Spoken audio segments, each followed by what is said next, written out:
हाइड्रोट्रीट के अंदर बेसिकली हम ऑर्गेनिक सल्फ़र को इनऑर्गेनिक सल्फ़र के अंदर कन्वर्ट करते हैं, क्योंकि ऑर्गेनिक सल्फ़र को रिमूव करना टफ काम है। तो उसको पहले H2S फॉर्म के अंदर ले आते हैं, इनऑर्गेनिक फॉर्म के अंदर, देन उसके बाद उसको हम ये डिसल्फ्राइज के अंदर रिमूव कर लेते हैं। वो जो H2S जो है आपके जिंक ऑक्साइड बेड के ऊपर डिपॉजिट हो जाती है, तो फिर वो सल्फ़र फ्री आप गैस आती है। वो सल्फ़र फ्री गैस के लिए जाती है आपके मिक्सिंग स्टेशन पर।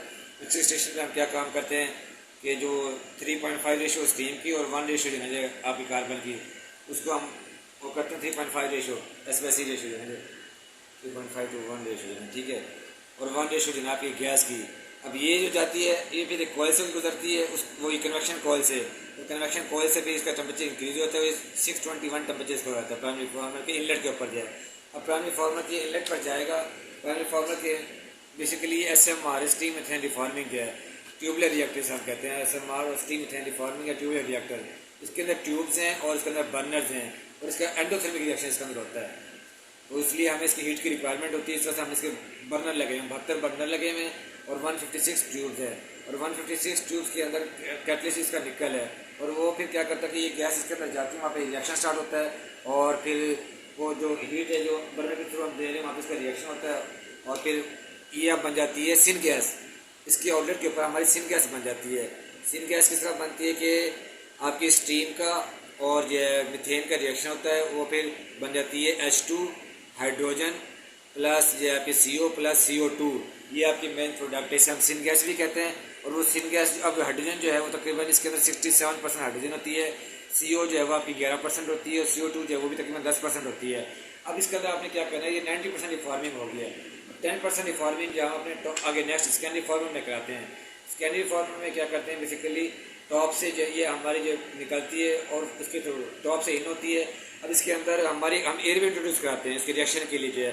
अब एयर के लिए फिर वो ये हमारे पास कंप्रेसर लगा हुआ है, तकरीबन जो है ये एयर आती है इधर से 150 टेम्परेचर पर और तकरीबन इसका डिस्चार्ज प्रेशर 36-37 इसका डिस्चार्ज प्रेशर होता है।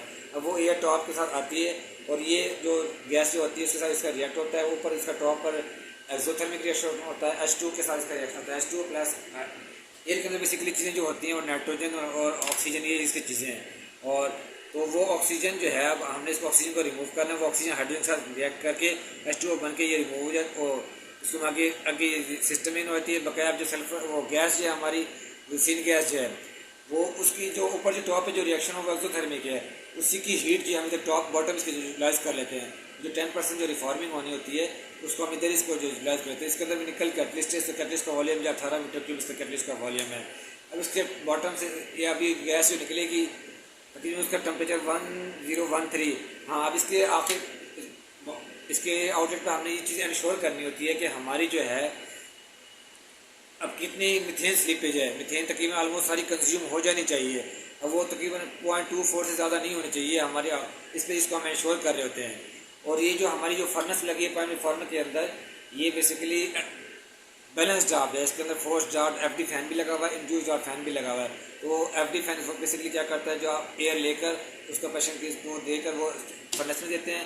जो हमारी जो रिएक्शन के लिए कंबस्शन रिएक्शन के लिए जो एयर की रिक्वायरमेंट होती है उसके लिए हम होती है। और फिर जो फ्लू गैसेज वगैरह जो बनती हैं जो हमारी जो हो जाती है, तो उससे फिर हम इंड्यूस जार्ड से उसको निकाल देते हैं। आगे स्टैक लगा हुआ है, उसको हम उधर से फिर निकालते हैं। अच्छा, स्कैन वैक्यूम कितना रखते हैं?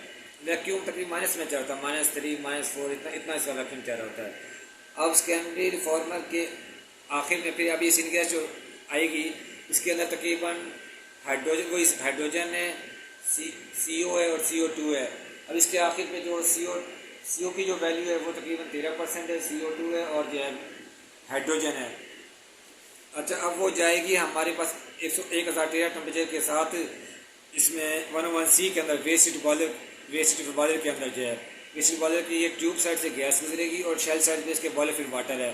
अभी आपस में हीट एक्सचेंज करेंगे, जो एक टेम्परेचर जो है आपकी बॉयलर फिर वाटर को ये टेम्परेचर दे देगी, ठीक है।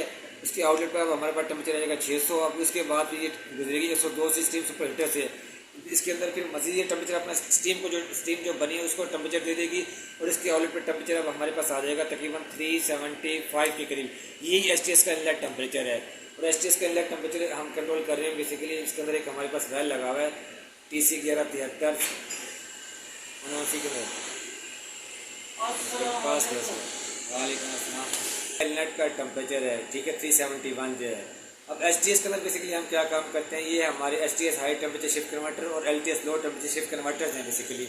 इसके अंदर हम CO को CO2 के अंदर कन्वर्ट कर रहे हैं।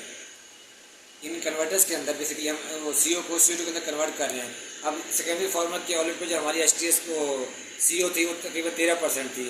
अब ये STS के अंदर बेसिकली हम क्या काम करते हैं, 13% से 13% से 3% तक हम इसको कन्वर्ट करते हैं, CO को CO2 के अंदर जो है। तो क्या है, जो 3% जो रह जाती है वो हम LTS के अंदर करते हैं, लो टेम्परेचर शिफ्ट कन्वर्टर के अंदर जो है। STS के अंदर जो हमारे पास जो कैटलिस्ट है वो हमारे पास आयरन ऑक्साइड है, और LTS के अंदर जो कैटलिस्ट है वो कॉपर ऑक्साइड है।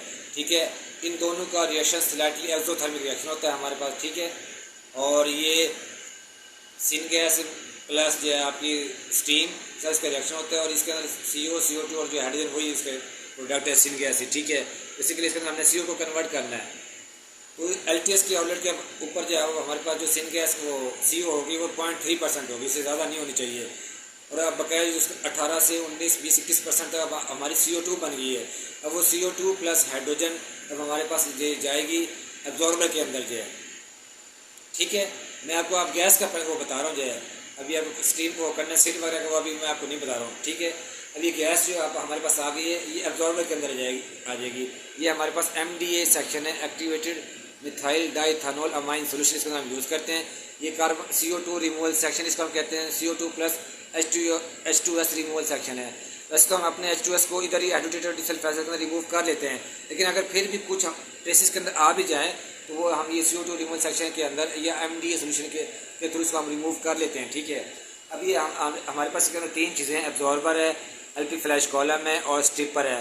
एब्जॉर्बर के अंदर बेसिकली अब हम क्या करते हैं, जो हमारी जो गैस है उसको बॉटम से गिराते हैं और टॉप से इसका सोल्यूशन हम एक शावल कराते हैं MDA सोल्यूशन का।